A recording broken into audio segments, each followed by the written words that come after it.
Spinning. Oh, here we go. Finally. Jeez Louise. Hi, Chris Godinez, licensed professional counselor, also the host of We Need to Talk on every Sunday at noon. This video is for educational and informational purposes only. The views and opinions stated herein are mine and mine alone. They do not represent the ACA, the APA, or any other damn therapist for that matter. Boom, shakalaka, done. I'd like to thank my sponsor, BetterHelp, BetterHelp, BetterHelp.com/Chris Godinez. They're an online therapy company. They are international. I've gotten great feedback from people using them. So thank you, BetterHelp.com/Chris Godinez. Also, I wanted to remind you guys, I am doing life coaching for people outside of the United States. So if you want to get a hold of me there, John, if you could put that website on, which is chrisgodinez.com, all one word, and just fill out the contact form, and then we can start communicating via email. So that would be good to set up a telehealth life coaching thing. All right. So current events. I know people are not happy when I talk politics, and I don't give a damn, because here's the deal. Trump is a dark triad. People ask me all the time, how could people follow, still agree with, even though we know he's in the Epstein files, we know he's abused little girls, we know he's done heinous things, he flaunts the rule of law, he ignores the Constitution. He has now sent troops to 19 states, National Guard, armed. Okay, this is dangerous. This is a prelude to martial law. He said, and this is what abusers do, this is what narcissists do, they tell you exactly what they're going to do, and because it's so outrageous, most people go, oh, that couldn't happen, I'm not going to pay attention to that. He said, vote for me and you will never have to vote again. There is no reason on God's green earth that there should be troops armed against citizens in the United States. Right now, especially. There's no violent protests. There's nobody getting killed. Why? Because this is a prelude to martial law. If you don't believe me, go grab a history book and check it out. Check out what Hitler did when he took over Germany. This is straight out of that handbook. Straight out of that handbook. Now, the other thing that people ask me is, how could people still follow him? How could people still support him, etc.? Okay, let me ask you a question. How could people support your abuser? How could people still side with your abuser? Because they're flying monkeys. So they're either, because remember, flying monkeys are one of two things. They are either uneducated, don't understand what abusers are or do or believe what they say, or they know what they are, what they do, and do believe what they say, and hope that they're somehow going to get power by being associated with them. That is what flying monkeys are. That is what is happening. So this is where I get to say I told you so. I have been screaming from the rooftops that everything that this administration has done is going to lead to martial law, that they are doing everything they can do to destroy this country, from their cabinet picks that want America sick and not vaccinated, to what they're doing right now with the National Guard. And may I remind people that have military service, you took an oath to protect the Constitution, not a goddamn president. You took an oath to protect the Constitution. The Constitution is being shredded, people. It is being shredded. This is a very, very dangerous time. What is Trump? He's a dark triad. He's antisocial, flaunts the laws, breaks the laws, doesn't care, thinks he's above the law. He's a narcissist. Me, I, more, my genitals. He's a control freak. He's on a revenge ride. He's out to get anybody who's ever insulted him, called out the truth, etc. That's what narcissists do. He's sending armed military against citizens to 19 states. This isn't just a show of force. This isn't just a chest pounding. This is a prelude to martial law. Vote for me and you'll never have to vote again. Y'all should be crapping Twinkies in the wrapper right now. Seriously. So anyway, there that is for part of the current events. The second part of the current events, speaking of antisocial, the Menendez brothers were finally denied parole again, for God knows how many times. And the reason why is because the parole board recognized that they do not have remorse, that they have antisocial behavior in the prison, that they continually break the rules. Gee, sound familiar? That they continually use contraband that they shouldn't have, but yet they go before the parole board and go, but look at all the good things I'm doing. Oh, I'm helping these other prisoners. I'm running these programs. I'm doing this. I'm doing that. That's great. But behind closed doors or cell doors, they are using contraband. They're lying. They're not showing remorse. They're making excuses, etc., etc., etc., because that's what disordered, narcissists, antisocial, control freaks do. They lie. Their lips are moving, they're lying. They do not show remorse. They'll do the narcissistic, oh, boo hoo hoo, I'm so sorry I killed my parents. But they're not really sorry. They're still trying to push the whole, we did this because we were abused. How many of us here on this channel were abused by our narcissistic parents?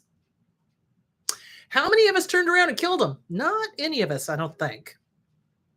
So I'm sorry. I'm calling BS. When they go before the board, they give this BS story, and thank God the parole board can see through it. Now, they're supposedly, their people are saying, oh, well, Governor Newsom will probably pardon them. I hope not. That's the last thing we need is two antisocials, dark triads out in the general population. We already have one running the country. So there that is. I am very angry when people who have done a crime as heinous as matricide, killing your mom and your dad and your mom, and they will not take accountability. They will not accept responsibility. They will not follow the rules. They still do contraband in the jail. So they're remorseful when they have eyes on them, but they're not remorseful when nobody's looking. They're not following rules when nobody's looking. That's the sign of a psychopath. That's the sign of antisocial. Healthy, normal people follow the rules. Healthy, normal people don't flaunt the rules. Healthy, normal people do not pound their chests and get off on power and control. Because we've got a life and we've got things that we're doing that are more important, like great nieces and great nephews and traveling. But antisocial, narcissistic, control freaks hate anyone who has emotions, hate anyone who has real, genuine feelings. The other current event that I want to mention before I move on is there was a cult in, I think it was Kenya, where this guy named Mackenzie told his followers to starve themselves to find Jesus. So they did, by the hundreds. They're still digging up bodies. That's a narcissist. That's a communal narcissist.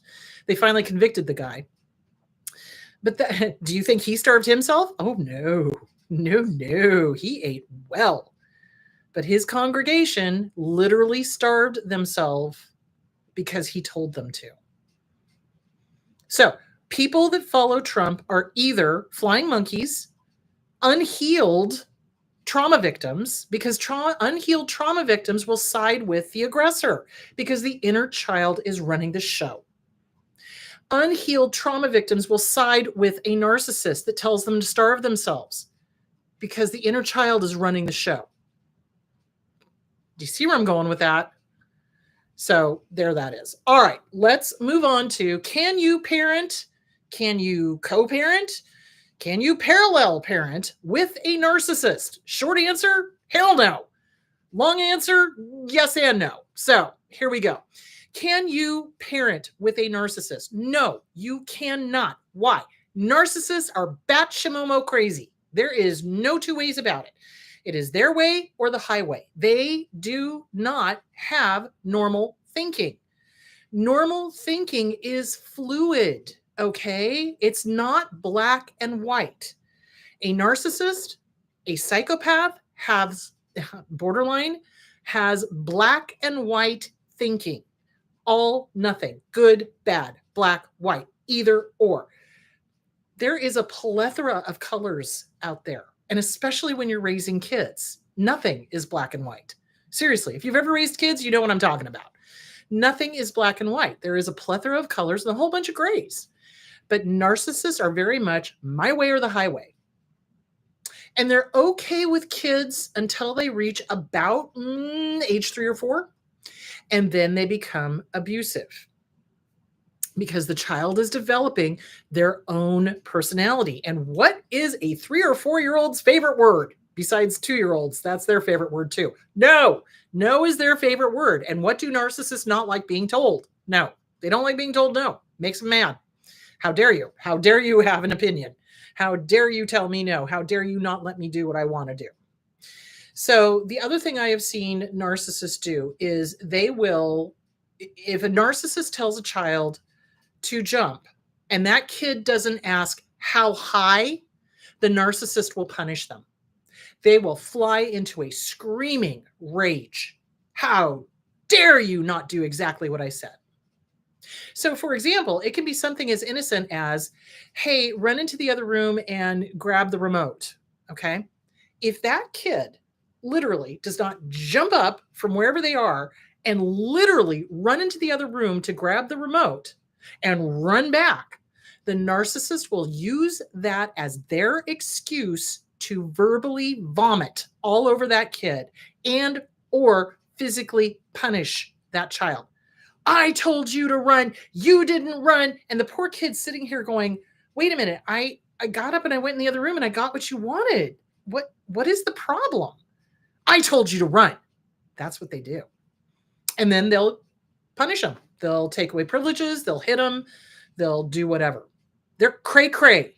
Like, okay, in that situation, hello, can you guys see where the plethora of colors come in? The kid got up and got the stuff. Good enough. Good enough. They did what you asked. Congratulations. That's fantastic. Narcissists don't view it that way. You defied me. You didn't run when I said run. And when I say something, you better effing do it. That's what they do. Because they're crazy. Did I mention that? Did I mention that they're full goose bozo? Do you guys get how crazy they are? For those of us raised by a narcissist, this scenario should sound really familiar. They are black and white thinking, and there's no middle ground for them. There's no logic. There's no critical thinking. It's anger. It's do as I say, not as I do. Do as I say right now. If I ask you to do something, you better ask how it's done. That's crazy. That is crazy. That is crazy thinking. That's terrible parenting as well. So what often will happen is you'll have a narcissistic parent and you'll have the sane parent, right? And so the sane parent will be like, what the? Whoa, slow your roll. What are you doing? The kid did what you wanted, right? Well, then now they've got the opportunity to put their anger from their kid. Now they've punished them. They've done whatever. And now they can rage at the spouse. And it will be a huge fight because the narcissist will never, ever, ever on this or any other planet admit that they were wrong. Ever. And you want to know what a lot of parenting is all about? Admitting when you're wrong. It is. Okay, that didn't work. I made a mistake. Let's try something else. That's what healthy, normal people do. Narcissists do not. Narcissists will die on that hill of that they are right and everybody else is wrong. They will, even at the expense of their child. They do not care. Let me say that one more time. Narcissists don't care about you or the kid. Literally, with a narcissist, it is me, I, more my genitals. That's it. That's all they care about. They hate real emotions. They hate that the kid is getting attention. They hate that the kid is loved by the other parent because it, in their mind, takes away from their attention. Because all attention needs to be on them because they're narcissists. So parenting with a narcissist is, you might as well just go bang your head into a wall. Seriously. And you're going to argue with them all the time. They are going to make unrealistic demands, unrealistic expectations, unrealistic rules, unrealistic boundaries, unrealistic everything with the kid. And when you go in as the sane parent, and this male or female, doesn't matter. Mom, dad, doesn't matter. Anybody can be a narcissist, okay? But if you go in as the same parent and you try to mitigate or help them see that they're wrong, it's not going to happen. What you're going to do is you're going to walk into a firestorm of doo-doo, okay? They're going to be pissed that you're taking in their mind the kid's side, which you kind of are. You're trying to protect the kid and pointing them out for being wrong. Oh my God, narcissistic injury to them times 10. And when a narcissist is narcissistically injured, they are dangerous. They are, because they're vindictive like nobody's business. You are dealing not with an adult. I keep having to tell people this. That person who has got dark triad or narcissism is not an adult. You're dealing with somebody that's maybe 18 months to 2 years old, emotionally speaking. And the only emotion that they know how to express fully is anger. All of the other ones they can mimic, but they don't really feel them. So no, you're not going to be able to parent with an abuser. You're going to have to learn how to parallel parent. Co-parenting, straight out the window. Because here's what narcissists do. So let's say, okay, so I was talking about a situation where you're still with the abuser. So let's say that you've left the abuser, okay? Divorced, you're done, you're out. So now you're having to co-parent. It ain't gonna happen. Why? Because every good thing you do for that kid, that mother clucker is gonna undo. Guarantee it. And their game, because it's a game to them, everything is a game to them, and everything needs to be a win for them. Kid be damned. They don't give a damn about the kid. They care about the win.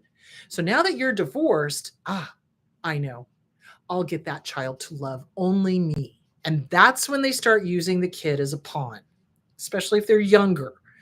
And so they will work on that kid, and they will badmouth you to that kid, and they will be the Disneyland mom or the Disneyland dad or whatever to that kid, trying to get that kid to love only them. They will flat out lie to the kid. They will tell the kid total lies about why you guys broke up. First of all, no child needs to know what's, have the sound down. No child needs to know why you guys divorced. You can give them generalizations. Mom and I just, we just drifted apart. Don't have the same views. Sometimes that happens. That's all the child needs to know until they get old enough with the cognitive ability enough to maybe dive a little deeper. But when they're little, they don't need to know any more than that. Because if you start bad-mouthing the other parent, kids are not stupid, okay? They know that they are half you and half them. So when the other parent starts getting bad-mouthed, their self-esteem starts going to hell. Next lifetime, I'm going to planet Hawaii. I swear to God, Riza, I'm going to go to Riza. I'm going to go somewhere where there's no narcissists, there's no a-holes, there's just don't even get me started. No sociopaths. I'm so sick of these mother cluckers. I really am. So they harm the kid by doing that, and they don't care. So co-parenting, you're going to be undoing everything that they've done while they've had the kid. You're going to be the one that's going to have boundaries. You're going to be the one that's going to have to not engage with the crazy ex. Okay? So what I did is I pulled up how to co-parent with a narcissist, and this is on Our Family Wizard. It's great. I love Our Family Wizard. I highly, highly, highly recommend it, because when you divorce, you need to have a form of communication that cannot be erased. Here's the deal. When you are co-parenting, or parallel parenting, really is what it is, with a narcissist, with a dark triad, with somebody who's cuckoo for Cocoa Puffs, okay, you need to have everything in writing. Stop having phone calls with them. Get it either in text or in our family wizard, because I've seen them try to erase stuff. I've seen them try to change stuff. I've seen them do phone calls and then deny that they ever said whatever it is they said, et cetera, et cetera, et cetera. So we're going to go through how to co-parent / parallel parent. Really, it's going to be parallel parenting. You're not co-parenting with them. They have no interest in working together as a team, because if they did, you wouldn't be divorced from them. Does that make sense? So when you are having to parent a child with a dark triad, with a narcissist, there's a couple of things we need to talk about. When you are going through the divorce, you are not to call them a narcissist or a dark triad. Leave the psychology stuff out unless you are demanding to have a psych eval done, okay? Let the professionals give the diagnosis. If you go in there and you say they're a narcissist, they're a dark triad, they're going to immediately start poo-pooing you, okay? Remember, and I've said this before and I will say it again, and this is a hill I will die on. A lot of judges, a lot of attorneys, a lot of police officers are dark triads, are narcissists. So if you go in there with that attitude, oh, sweet baby Jesus, it ain't going to end well. You let a professional do it. You let somebody else do it. That's why psych evals are really a good tool to have in your box. Now, they can backfire and they are expensive. So what generally happens in a psych eval is that everybody in the family gets a psych eval done, and then the evaluator decides who is the best parent for this kid to go with, okay? If you get a good psych evaluator, you're good. If you get one that doesn't know their a-hole from the hole in the ground, yeah, that could be a problem. So things to think about. So there is that. So let me go to this article. This is how to co-parent with a narcissist, strategies and a cheat sheet.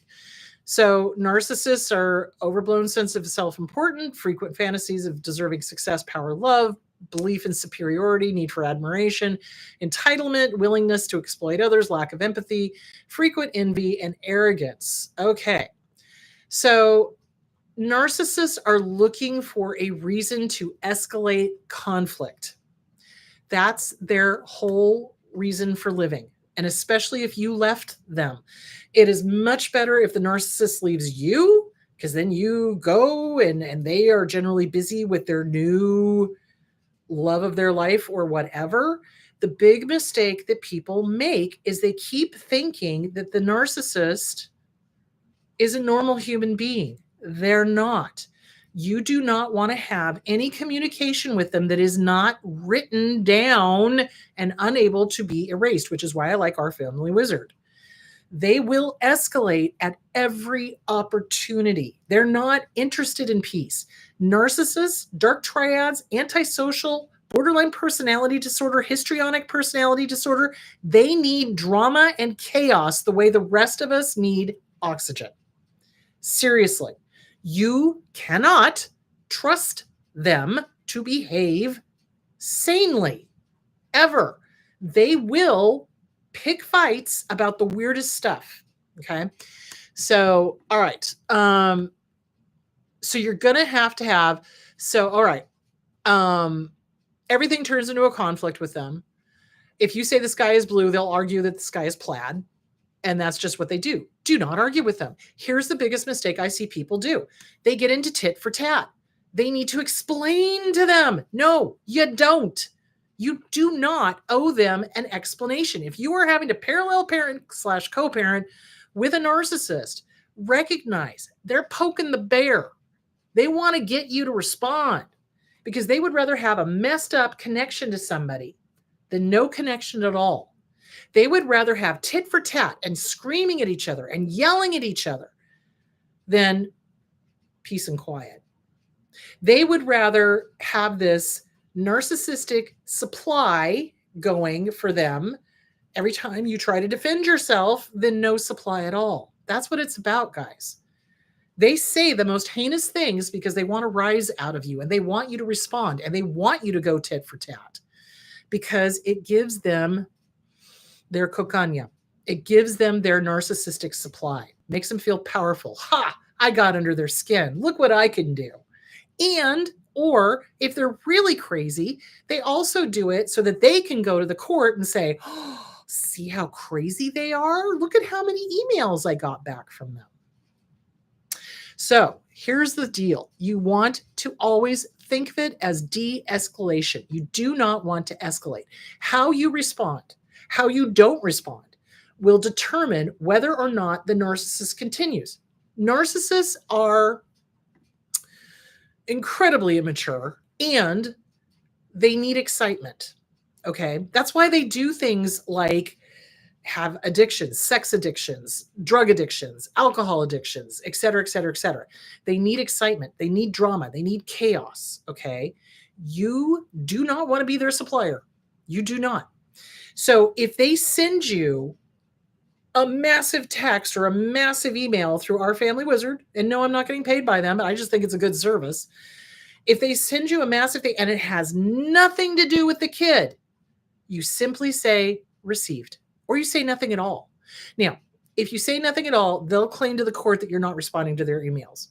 So what you do is you do received. Okay, you got it. You read it. There's nothing about the kid. You don't need to do anything. They will oftentimes do the recrimination and accusing and this, that, and the other thing, and it has nothing to do with the kid because they're wanting you to respond back. Don't. What good is it going to do to defend yourself to them? They've already judge, jury, and executioned you. Do you understand that? Defending yourself is going to do nothing but make you look cuckoo for Cocoa Puffs to the court. And that's their goal. Just wanted to point that out. So when they send one of these crazy, huge emails or texts, received, that's it. It's difficult for people when the ex sends these nasty grams because it's personal. It is personal. They do want you dead. They do. Emotionally, mentally, physically, otherwise. They want to hurt you because they're sadists. They are. They get off on cruelty because that's the only way they can feel powerful, because they're so unempowered themselves. So you don't want to play into that. You don't want to give them anything.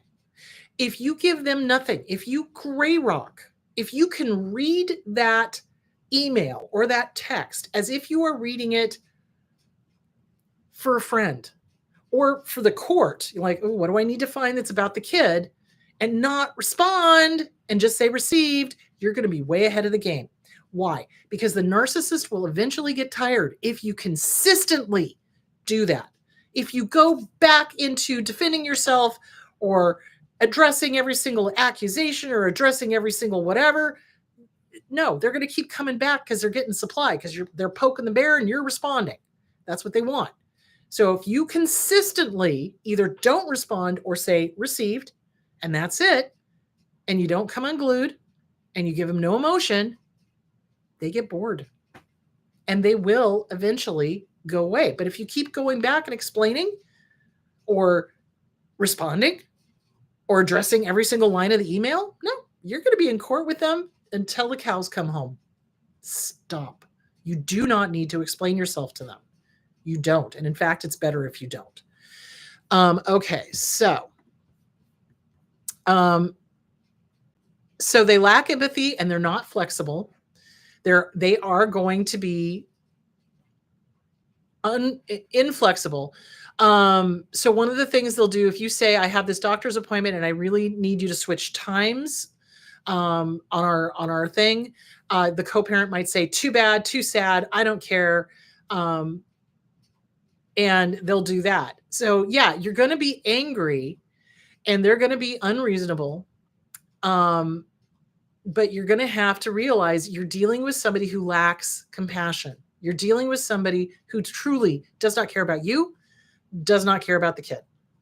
So if you have a narcissist that's going to do that, that's going to say, no, I'm not going to take the child or whatever, then you need to make other arrangements for your kiddo to have somebody watch them while you're doing that doctor's appointment or whatever. Now, let's switch that up. What if the abuser always hands your kid off to a girlfriend another family member is never really there for their parenting time. When you are doing the divorce decree, if you know they're going to be giving up their time with the kid and just handing them off to strangers or babysitters or whatever, you can ask for right of first refusal. In other words, if they themselves are not personally going to be spending time with that child, then they give that child that time to you. You can do that. This is why it's always better when the narcissist leaves the target, because they just want out. They just want their freedom. They just want to go date their new supply, and they don't really mess with the kid or the person. They're more interested in getting their new life. Now, sometimes, though, they get with another narcissist, and then, boy, howdy, the two of them team up against the kid and the ex. But a lot of times they just want out. So, you've got to understand, you're not dealing with somebody normal. You're not dealing with somebody sane. Don't expect them to be accommodating. Don't expect them to be rational. Don't expect them to be logical. Don't expect them to act like a normal parent. They're not going to. But they will definitely call you up and go, hey, my girlfriend and I are going to Vegas. I need you to take the kid this weekend. Great. Take the kid. Document how many days they give up. If you can show that they've given up more than not, you can go back and ask for child support. You can go back and ask for more custody. Do you see where I'm going with that? So you also want to get a good attorney. You want to get a good attorney that understands narcissistic abuse, so they know how to deal with these high conflict jackwagons. So there is that. Okay. They'll always blame everyone and never admit fault. Don't ever expect them to. They have intense, unmanaged anger. Don't allow them to intimidate you. That's what they will try to do. They will gaslight and manipulate you just like they did in the relationship. They act entitled. They will use the kids as weapons, 110%. And they will sabotage that child. If that child looks like they're going to be successful in life and do better than them, and that child is not a mini-me, is not a golden child, they will sabotage them. You must protect your child from them. You must. So, like, for example, they will do things like the child is gifted and wants to go to like a music camp. They'll say no. In those cases, yeah, you're going to need to fight for that. Absolutely. This is about your kid. So a lot of targets of abuse go, oh, well, I don't want to rock the boat. Listen, if you give them an inch, they will take a mile. They will continue to sabotage. Abso-freaking-lutely. My dad tried to prevent me from going to college. Why? Wonder why. Own my own business, have my own show. Hello, successful, happy, married to the same guy for 30 plus years. Yeah, I wonder why. Yeah, so he tried to sabotage college. He did. My mom stepped in and made sure I could go, oddly enough. So yeah, they do that kind of stuff. Okay, you're going to have to be the protector for your kid. You are going to have to take some of the hits to protect your kid. Now, your inner child is going to freak out and be like, no, I can't do that. That's why you've got to get with a good trauma therapist. If you're leaving an abuser, you need a good trauma therapist to deal with that inner child so that you can be the parent you need to be to protect that kid. That kid comes first, period, full stop. You protect that child. You make sure they're not being taken advantage of. You make sure they're not being abused. You make sure they're not being sabotaged. You make sure that they are getting also their mental health help. They are going to need a therapist. They absolutely are, for two reasons. You need an outside expert to document the parental alienation that the abuser is going to do. And two, that kid needs a safe landing place where they can vent, where they can talk about what's going on, and it's getting documented. So there is that. Okay. The abuser is never going to follow the rules. If you set rules for the kid, they're going to be the Disneyland mom or dad, meaning they will not honor bedtimes. They will not honor dietary. They will not honor exercise. They will not honor anything you have set up because they're going to prove you wrong, because that's what they do. So sometimes the kids love that. Sometimes they're like, well, I don't have to go to bed until, 1 a.m. or whatever on a school night, Why should I have to do that here? I don't have to do it at dad's. Okay. That's when you have to sit them down and explain to them, you need sleep, you're still growing, etc. Your bedtime needs to be this because you have to be up at this in order to do a full day of school. Well, dad said I didn't have to go to school. Okay, let's talk about not going to school. Where's that going to get you? You're going to have to undo. It's why it's parallel parenting. It's not co-parenting. When they come back to you, they're going to be acting out because they've just spent 5 or 2 days, because it's 5225, I think is what it is, or 5225. So 2 to 5 days with the abuser, with their crazy rules or non-rules or changing rules. That's the other thing. And you're going to have to deal with their anger because they can't express their anger towards the parent that they're really pissed off at. So they take it out on you, and you're going to have to stop it. You're going to have to be like, nope, I'm not the one you're mad at. Who are you really mad at? And oftentimes they'll finally go, well, I'm mad at mom or dad. Yeah, I know, hun. And you have a right to be. I know it's not safe to do it over there. And it's fine to come here and be angry, but you need to be very clear that you're being angry about them and not me, because I'm not the problem here. So do you see where I'm going with that? It's exhausting. It is exhausting having to parallel parent with a narcissist. And it never gets better, guys. If you're married to one, oh dear God, it never gets better. It doesn't. They will fight you on everything. If you've divorced one, it never gets better. They will fight you on everything. It never gets better. Let me just be clear about that. Now, you can lessen it by doing the gray rocking and the received because they're not getting that narcissistic supply, but they will still always try to pull stuff with the kid. They will. They absolutely will. When you are doing drop-offs and pickups, civil, polite, that's it. No chit-chatting. Do not overshare. And that's what I've seen a lot of targets of abuse do. They go to a drop-off and they start telling the person everything. No, this person is not on your team. Do not share things with them. Well, how are you doing? I'm doing good. How about you? Well, how come you never tell me anything? Because we're divorced? How about them Dodgers? Do you see where I'm going with that? You don't share stuff with them. They're not safe. If they were safe, you wouldn't be divorcing them. So yeah, don't chit chat. That's another thing.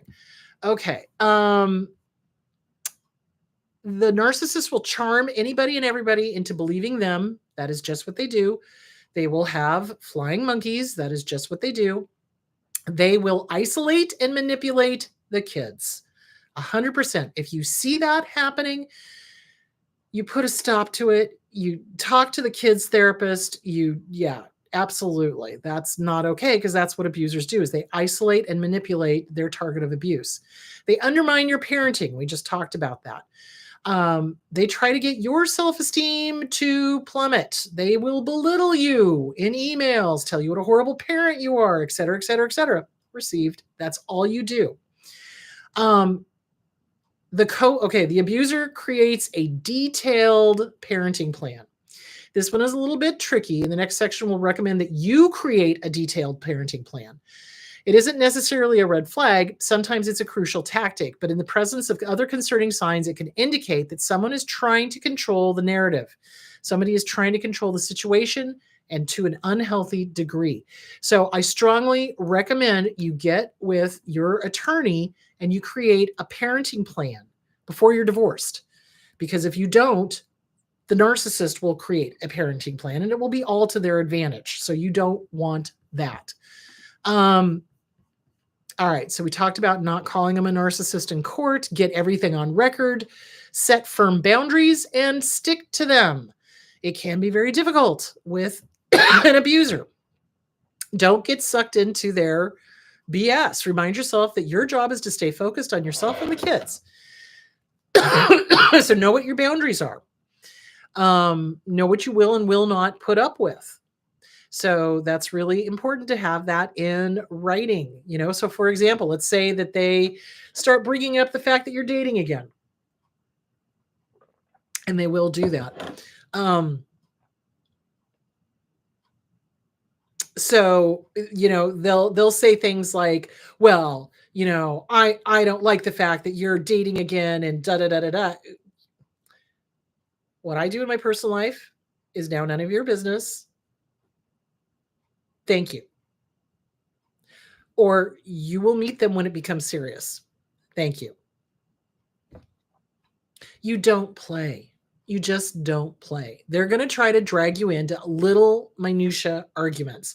Or they'll do things like pick the kids up late from daycare or school, or pick the kids up way early from daycare or school. So you have to, in our family wizard, please stop picking the kids up late. Please stop picking the kids up early. And here's the reason why. Thank you for your attention to this matter. That's what you do. You keep it legal, you keep it professional, and you keep it civil. You do not bring any emotions into it. You do not give explanations. You don't.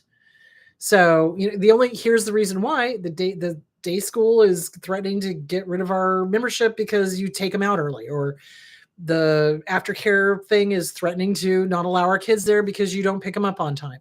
Whatever. So you do that. Okay. I know I'm going long, but there is a lot of stuff. Limit contact. I think we talked about that. Don't chit chat. You yourself need to get with a good trauma therapist. So when you have to communicate, you've got to communicate calmly. You got to keep it brief, keep it informative, keep it friendly, but very firm. So BIF, brief, informative, friendly, firm. Avoid conflict and negativity. Don't justify, don't argue, don't defend, don't explain. Get support. Go to support groups. You're not going to be co-parenting. You're going to be parallel parenting. Keep the conflict away from the kids. The kids do not need to know this stuff. This is adult stuff. They don't need to know it. Let's see. Detailed parenting plan, parenting time schedule, how to make changes to the schedule, different rules for holidays and special dates. These are all things you need to consider before you sign divorce papers. These need to be part of the decree. Stick to the decree. Once you've got the decree in place and you've got the parenting plan in place, and then everything is signed, then you're going to want to, how to split expenses. Then you have legal, what's the word I'm looking for? Legal leverage to force the abuser to comply. So that's why you want all of this stuff before you sign the divorce papers. Okay. Follow court orders, parent positively. Don't feel sorry for your child. Yes, it is a difficult position for them to be in. And you give them the tools they need to deal with a disordered parent, but you never put the parent down. Yes, I know that person is very difficult to deal with, hon, and you're doing a great job. And just, you teach them the skills that you're learning. Gray rocking, not engaging, don't poke the bear, that kind of thing. Okay. Document everything. I think we've gone over that. Make everything legal. Okay. You can request an evaluation. Don't expect the courts to punish the parent. They're not going to do it, guys. Every single state out there demands 50-50. That's just the way it is. I'm sorry, but that is the way it is. The courts are not equipped to deal with personality disorders, because let me clue you into something. Divorces do happen that are amicable. Some people just come to the realization they've grown apart and they get a divorce. And they don't necessarily need an attorney or a court date. They're able to handle it themselves. The ones who go in through the family court are generally the high conflict, personality disordered cases. So the courts are really not handling those very well, especially if you've got judges, attorneys that are disordered themselves. They will side with the abuser. Every single state demands 50-50. The only time I've ever seen 50-50 not be a case is if there was abuse or neglect involved. So there is that. Ask the judge for sole final decision making. You can do that, especially if you don't trust the other partner. Right of first refusal. Minimize communication. Write short, matter-of-fact responses to long emails or none at all. Report threats, especially if they're, threatening you or the child or whatever. Call CPS if you need to. Respond to accusations only when necessary. only when necessary, because they're going to do all sorts of crazy stuff.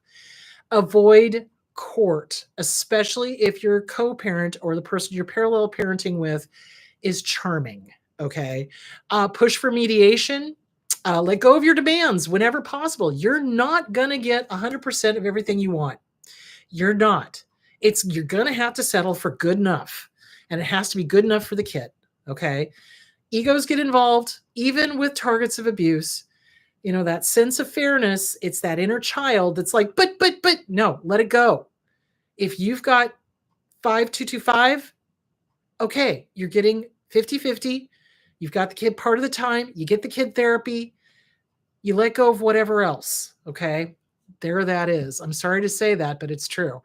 Look for a lawyer who specializes in this. Avoid conflict and negativity. Focus on the child's best interest. What is the best interest of the kid? If you need to, you get an advocate for the child. It's called a GAL. I can't remember what it stands for, but ad litem. So it's an advocate for the child, a legal advocate for the child. Keep your boundaries strong.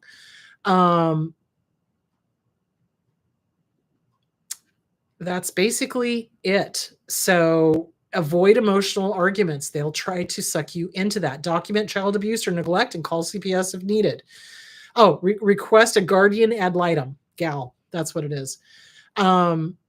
Work with a child or teen therapist. Be the safe parent. Make it so that that kid knows that they can always talk to you. Always, be the safe parent. Be the sane parent. That's what you're going to need. Okay, show empathy and validate your child's feelings without intensifying those feelings. I hear you. I hear what you're saying, babes. I hear you. This is a tough spot. It is. Teach your child healthy coping skills. Teach your child relationship skills and communication strategies. Minimize interactions at transitions. Limit contact and communication in general. Focus on conversations on the kids. Stay calm. Make a communication plan. There. I think that's pretty much it. So you're going to be parallel parenting. It is not even going to be co-parenting. It is going to be parallel parenting. You're going to have to undo whatever they've done. You're going to have to enforce your boundaries. You're going to have to enforce what you know is best for the child while they are with you. You're going to have to be the sane parent. You're going to have to learn to be, chef, cook, cleaner, the whole thing, bottle washer, because you're it. The other parent is not going to do it. Their whole goal is to undermine you. Their whole goal is to be the Disneyland parent. Their whole goal is to alienate the kids from you. So if you create an environment where the kids are safe and you're consistent and you make it safe for them to tell you everything, they're going to see what's going on. The other parent can try as hard as they can, but if you're consistent with your kid and you get them therapy, they will be okay. Where I have seen it not be okay is where therapy was not done or not allowed. So that's another thing you need to talk to your lawyer about. Make sure the kids are going to get therapy. So, and that the other parent cannot say no. So that is something to talk about. All right, guys, that is it for today. I'm sorry I went long. Let me go to the questions. All right. Does a narc learn to be helpless at a young age to manipulate their own parents and then claim as an adult their parents were bad? It seems they learn to be a victim early on. Well, yeah. So there's different types of narcissists. There are overt, which are the grandiose, look at me, look at me, look at me, tell me how fabulous I am, that kind of thing, chest pounding, etc. Then there's the victims, the covert ones. I do all this for you and you don't ever call, you don't ever write, blah, blah, blah. And it is from early adulthood on, from childhood probably on. Narcissists do not have compassion. They do not have empathy. They are very manipulative. They are very, what's the word I'm looking for? Entitled. They're very, and yeah, it can exhibit from a very young age, but you can't get a diagnosis until they're an adult. So there it is. I mean, you can spot antisocial kids for sure, because it usually they have the oppositional defiant disorder, odd. It comes first, and then once they pass 15, then they can get a antisocial diagnosis. So yeah, you can see issues from a very young age. Absolutely. So, and I think the thing too to be careful of is that kids are naturally egocentric. And I do not mean that in a narcissistic way. Kids don't have the cognitive ability to understand the greater world outside of them. So that's why you don't want to be getting diagnoses on little kids until they have matured. The brain does not stop maturing until the mid to late 20s. So, yeah, you want to be careful of that. But in some cases, yeah, absolutely. You can see warning signs when they're little. You betcha. All right, my love. So next week, I am going to be talking about love bombing and mirroring. Why is this important? Because we are coming up on the hoovering season. Yes, we are. And a lot of people are confused about love bombing and mirroring. What is that? Why is that a part of the hoovering, et cetera, et cetera, et cetera? So we're going to talk about all that. All right, you guys, have a great week. Take good care of yourselves, and I will talk to you later. Bye.